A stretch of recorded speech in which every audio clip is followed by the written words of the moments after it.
Aujourd'hui, nous allons revivre la victoire ou plutôt le triomphe de Clarisse Agbennou. La judokate et porte-drapeau de la délégation française aux Jeux Olympiques de Tokyo a remporté le 27 juillet l'or olympique dans la catégorie des moins de 63 kilos.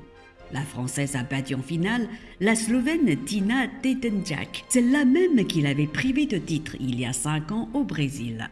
今天我们将重温法国女子柔道名将克拉丽丝·阿格班尼奥的夺冠经过。7月27日，这位法国柔道运动员坚其手，在女子67公斤以下的赛场上一举摘得奥运金牌。克拉丽丝·阿格班尼奥在决赛中击败斯洛文尼亚名将蒂娜·托斯滕扎克，而后者正是5年前在巴西奥运会将她击败并夺得金牌的选手。Pour Clarisse Agbennou, la blessure de Rio était encore vive. Quand elle avait reçu sa médaille d'argent, après avoir été piégée par son adversaire, la Slovène Tina Tetenjak en finale, elle avait lâché un « ce n'est pas la bonne couleur », autrement dit, ce n'était pas la bonne couleur de médaille. Depuis cette date, elle a tenté la possibilité de prendre sa revanche et avait particulièrement mal vécu le report des Jeux Olympiques de Tokyo décidé l'an dernier. 对于克拉丽丝·阿格本尼奥来说，巴西奥运会失败留下的创伤还隐隐作痛。5年前，当她因在决赛中被对手击败而得银牌时，她说出了“这不是正确的奖牌颜色”这句话。从那以后，她一直在等待报复的机会。在去年决定推迟东京奥运会时，她度过了极其艰难的日子。En effet,Elle a failli tout arrêter après l'annonce du report des Jeux d'1 an. Ça a été très difficile, très dur. Je n'avais jamais pensé être aussi bas dans ma vie, dans ma carrière.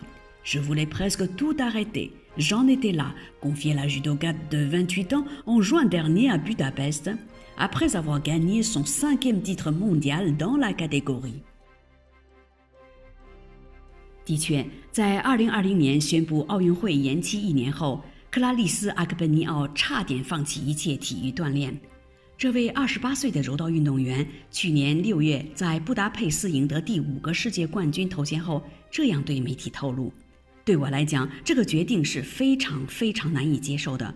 我从没有料到，在我的生活和我的职业生涯中，我的情绪会如此低落。我当时都想放弃一切。”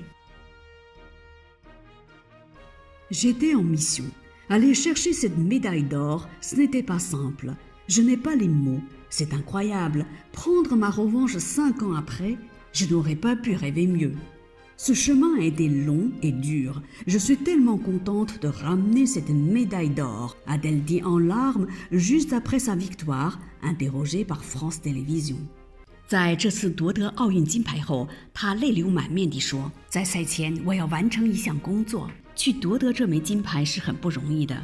现在我的喜悦没法用语言来表达，太不可思议了。5年后，我终于报仇了。我做梦也想不到比这更好的结果。这条路我走得很长很辛苦，我很高兴能带回这枚金牌。” Cette médaille d'or vient s'ajouter à ses 5 titres mondiaux, 5 titres européens. Clarisse Agbennou est une immense star, une immense championne internationale dans l'histoire du judo, comme le rappellent les médias chinois. 这枚金牌是在她夺得5个世界冠军头衔和5个欧洲冠军头衔之后赢得的奥运奖牌。中国媒体对克拉丽丝·阿格本尼奥的评价是：这名选手是柔道历史上最伟大的冠军之一。N'hésitez pas à vous abonner à Mandarin TV YouTube, puis cliquez sur la clochette pour recevoir de nouvelles émissions. 大家好，敬请订阅并点击小铃铛。